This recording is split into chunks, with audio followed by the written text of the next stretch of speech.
Hey guys, Leon Sylvester here. Today we're talking about 5 proven techniques to stop drinking alcohol. What we'll be doing is we'll be talking about each of these methods, we'll be talking about how they work, we'll be discussing the pros and cons of each one to help you make a better decision on what might be an effective method to help you on your journey. Now, very quickly before we get into it, I have got experience in all but one of these things, right? I've tried all of these things and I'll be sharing my experience with you guys. Obviously, I'll just be honest with you, I know what worked for me, and a lot of these things I tried didn't work for me. I'm not saying that these methods don't work for everybody, right? I don't believe there's a 100% success rate, one size fits all for every single person out there. There's gonna be people that get success with every single one of these. So I urge you to watch every single point, because what might have worked for me, what might have worked for somebody else, what might not work for you, right? You might need a different approach. So I urge you to watch all of them so you can make a decision what works for you. And guys, just let me know in the comment section below what methods worked for you. What have you tried? What's worked? What hasn't? Just let us know in the comment section below and I'll be responding to all of those comments. But let's get into it. So the very first technique that I'm going to talk about is reframing your views on alcohol. So what this essentially means is what you're trying to do is you're trying to view alcohol in a new way. You're trying to create a new paradigm, a new worldview, a new way that you see the world. Kind of similar to the way that you hear of some vegans that give up meat,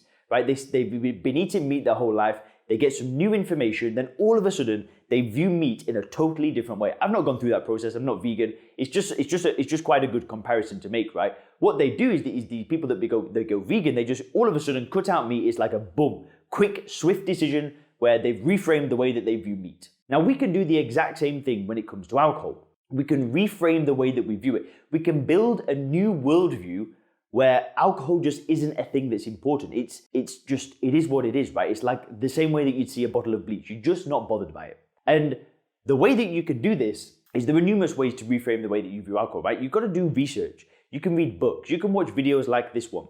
You can hire coaches. You can invest into courses.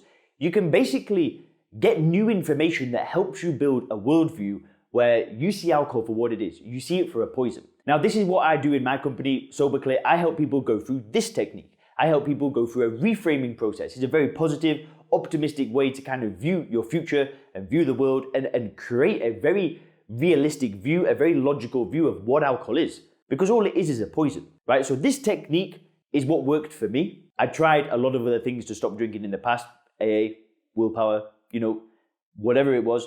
Didn't work for me long term, right? A lot of these things I did get some success with. I got some short-term success, but as far as a long-term solution goes, the real problem for me was the way that I viewed alcohol. No matter what technique that I did, I still viewed it as something that was glamorous, that was great, that provided value, and I was always afraid to actually give it up. So whenever I gave it up, I always felt like I was missing out on something. But because I reframed the way that I view alcohol, everything changed. I just no longer saw it as something of value. I just saw it for exactly for what it is, without the conditioning, without the illusion of this grandiose, great thing. All of those things were dispelled by reframing the way that I viewed alcohol. Now, if you actually want my help going through this technique, there'll be a short video in the description that you can watch that outlines the reframing process that I take people through. And then you'll be able to book a short call with myself or somebody from the SoberClear team. Then we'll be able to see if the reframing thing might be something that would work for you. But again, like I said, it's not for everybody. There's plenty of other techniques out there. People get results with all sorts of different things. But reframing worked for me. Maybe something that you've not heard of, so I had to put it as number 1. Let's move on to the next one. So the next proven technique is the 12 steps methodology. So as some of you guys already know, I went to AA in my early mid-20s, and I went for about 100 days. So I stopped drinking when I went there. I didn't do anything when I went there. I was very good. I was very well behaved. I got involved. I went to a camp out. I had a sponsor. I went to regular meetings, and I got involved. Right, I was part of the community, and I really just jumped in, because when I was trying to find a solution, I was willing to do anything. Right, if you'd have told me I had to get on a plane, go to France, buy a baguette, fly to Switzerland, then fly to Prague and go. Do you know what I'm saying? I just would have done anything. If you could have told me that if I did this, and I wouldn't have drank alcohol, I would have done it, right? Because I knew that alcohol was causing so much destruction in my life. I wasn't like oblivious to it. I knew that it was something that I needed to get rid of to ever reach any kind of potential. So You put me in an AA meeting and you tell me that you've got the cure to stopping drinking. I'm going to listen to you, right? I'm going to be there and I'm just going to go with the flow. And I'm going to just leave my ego at the door. So I did that. And I bought into this idea that I am an alcoholic. So actually what happened was I had a big drinking episode. I went to speak to my mum, and my mum has been a member of AA for 20 years, right? Fantastic. She's not drank for 20 years. AA has completely saved her life. If it wasn't for AA, I would not have had the upbringing that I've had. I would not have a relationship with my mum. If my mum was still drinking, she drank a lot, right? And I have got no idea what would have happened. So I've literally got my life. I've got AA to thank for everything that I've experienced in my life. If it wasn't for AA, I've got so much to thank for that organization. That being said, when I went there, after that 100 days, I had this idea that somehow I was the problem. Somehow there was something wrong with me. That's the crux of AA. You're the problem. You need help from God because you're almost impossible to fix. So I had this belief that I'm an alcoholic. If I have one drink, I'm going to have hundreds. And it ended up that after this like 100-day period, I ended up going out again, getting drunk, and that was the end of that chapter. But now in my head, I've kind of got this idea that I was always the problem. So I've kind of got this excuse now.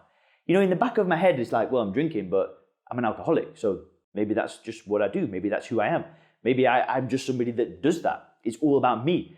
And for me, that approach just didn't really have a good long-term impact because it's kind of giving me this excuse to kind of do what I want. Not saying that it doesn't work for everybody, right? This is just one of the cons that I found. There are some great pros, you've got a great support community there. There are some quite interesting people there. There's people that want to go out, have fun, go to coffees, I went potholing. I'm not saying that it's all bad. However, for a long-term solution, because I stopped buying into the methodology, it just didn't work for me. Because you've got to be all in. You can't be on the fence about it. You can't be like, I think I'll just maybe call myself an alcoholic, maybe give myself up to God some days, maybe not, maybe do a bit of moderation. It doesn't work. You have to be all in with these kind of things. And especially with the 12-step methodology, right? The people that kind of go there and they just go all in and they don't let any kind of outside thoughts go into their head like, am I really an alcoholic? Or, do I really need to go to these meetings? Or is there really anything wrong with me? The people that kind of get those thoughts, it might not work for a long period of time. And that was me. And also, there are a lot of people out there that just don't want to go at all. They don't want to go in a room full of people. They don't want to have to admit that they're powerless. They don't want to admit that they're an alcoholic in front. It's a little bit embarrassing, I'm not going to lie. And they don't want to listen to other people's problems because that's kind of what it is, right? People share in a meeting. And for a lot of people, they just don't want to do that, which is totally okay. There's nothing wrong with that. It's not the only way to stop drinking. So there is another proven technique to stop drinking. Works for some people, not for everybody. The next thing we're going to talk about is the willpower method. And I have some great experience using willpower. In fact, every single time that I stopped drinking, I was using willpower. And what willpower essentially is exerting your will over like controlling an impulse. So you've got an impulse to drink, you're out, you see somebody having a pint, I just wish I could have a pint. And you just kind of have to use willpower just to be like, but I'm not going to do it. I really want it, but I'm just not going to do it. And that's pretty much how the willpower method works. The thing is when I talk about willpower, a lot of people that are watching these videos, you're probably already quite successful and you've probably already done a lot of things that required an intense amount of will. Families, businesses, health, degrees, whatever it is, there are a lot of things that you've probably done in your life that required a lot of willpower. So naturally, we all think that using willpower will help us to stop drinking, but it doesn't seem to work. It's a very bizarre experience because we know that we're strong-willed people, yet when we try to exert will over alcohol, it just doesn't work.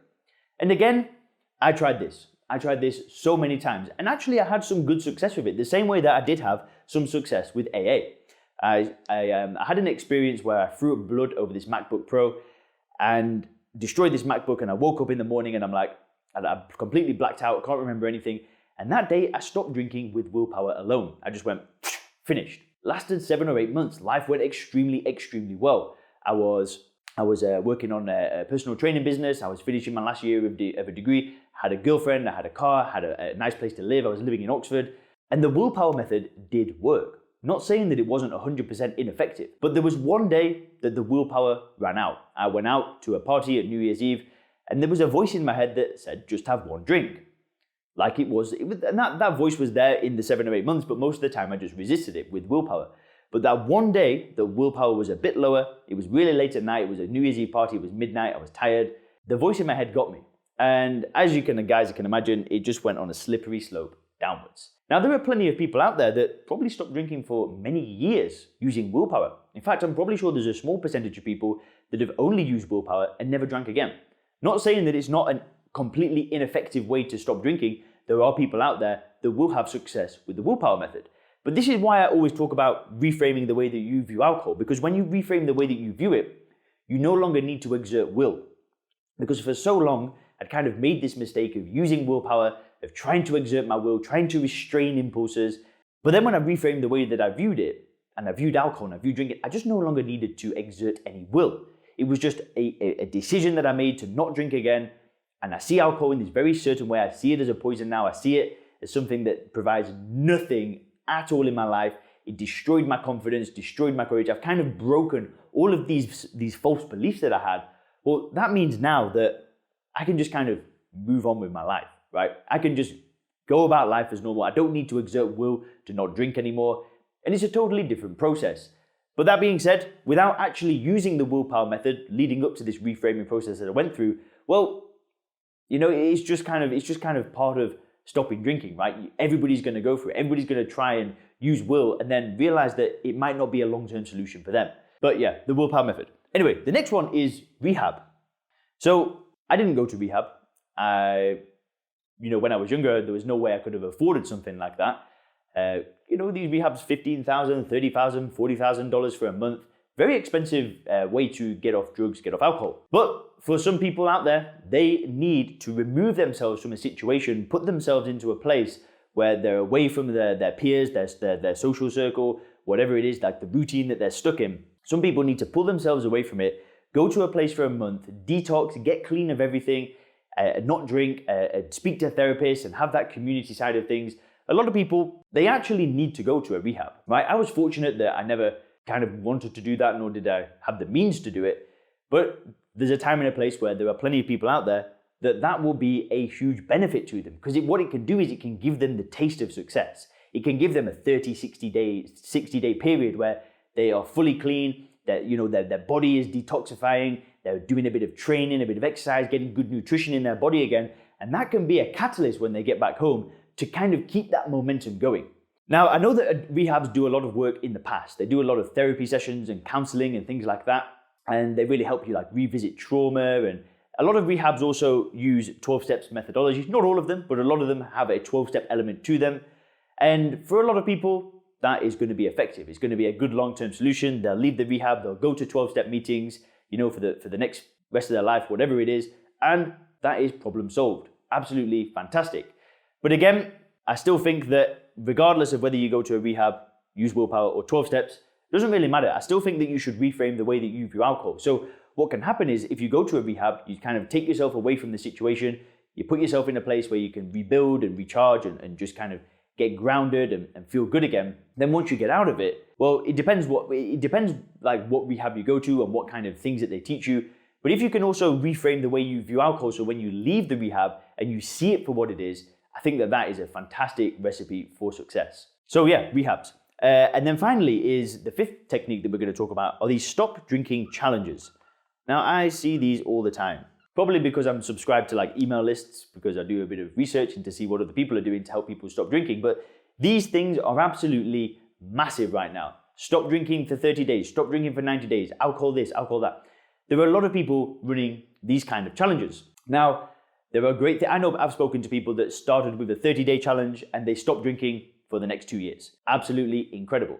But then I've spoken to people on the other end of the spectrum that tried a 30-day challenge, got to the end of 30 days, then got even more hammered than when they began. They were just like, they were desperate to drink for 30 days. They just resisted, got to the end of 30 days, massive blowout, and then back exactly where they were at the beginning. Because like I said, there's not a one size fits all for every single person. So stop drinking challenges are good because these people do a lot of marketing. You might have seen them on Facebook, on Instagram. I won't name any names, but these people do a lot of marketing, which brings a lot of awareness to people's drinking. And a lot of people out there have never really questioned whether or not they have a drinking problem. So I think that is a brilliant thing to kind of provoke questions in people's mind. I think that's a really fantastic thing. But for me, it didn't work because I'd almost tried these kind of challenges in my head. I always used to say, I'm not going to drink for a week, right? I get to day 5 and get drunk. Or I'm not going to drink for 14 days. I might get to the end of those 14 days, and because I got to the end of those 14 days, well, what do I do now? Well, I celebrate with a drink and get smashed. It just wasn't a good long-term solution because all I was doing was exerting will for a period of time. I still saw alcohol as something that I was removing, something that I was getting rid of. So naturally, I wanted it. So all that time, I'd remove something pleasurable, something enjoyable from my life so I could always look at it and think, wish I could just put that back in my life. So, framing it as a challenge can work for some people. Some people enjoy thinking of stopping drinking as a challenge. They like the fact that they think it's going to be difficult. So I can now approach it as something that is going to be difficult, right? They can see it as something that's hard. They can count the days. However, when I take people through my method and through the Sober Clear program, I actually recommend that people don't count the days. Because when you've kind of made the unequivocal decision to not drink, to be a non-drinker, you don't count the days. Because the problem is, well, let's say you get to 30 days without alcohol, right? It's a nice achievement, right? I'm not saying there's anything wrong with that. But if your goal was to get to 30 days, does that mean that you're more of a non-drinker than you were at day 7 or day 21 or day 8, right? Why does this 30 days even matter? Well, it doesn't. Because if you make the decision to not drink, you're a non-drinker on day 1. And there is no difference between being a non-drinker on day 1 than on day 700, right? It's the same thing because you've made the decision to not drink. So framing it as a challenge, for some people it works, like I said, but for some people it's almost setting themselves up for failure. So, but there are a lot of other good things that come with challenges, like the community side of things. There are other people going through it. There are some great things out there. But something like that would never have worked for me. I would have just seen right through it. I would have known that at the end of the challenge, I'm going to drink. I probably wouldn't have even listened to the challenge in the first place. I would have just thrown it out the window. And the reason why is because, again, the reframing process hadn't happened yet.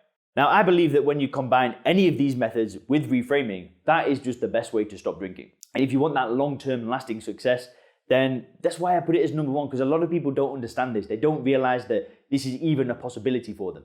So I really wanted to hammer that into you guys because it's so important to understand. And like I said, if you want my help going through a reframing process, there's a short video to watch in the description and you'll be able to book a short call with myself or someone from the Sober Clear team to see if we can actually help you go through that process.